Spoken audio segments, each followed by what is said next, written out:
ప్రార్థన చేస్తూ ఉన్నాడు. దావీదు గారు ప్రార్థన చేస్తున్నాడు. తన పొరపాటులను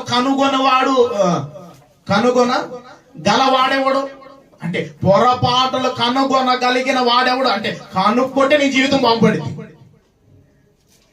నీ పొరపాటులను సరి చేసుకుంటే బాగుంటావు.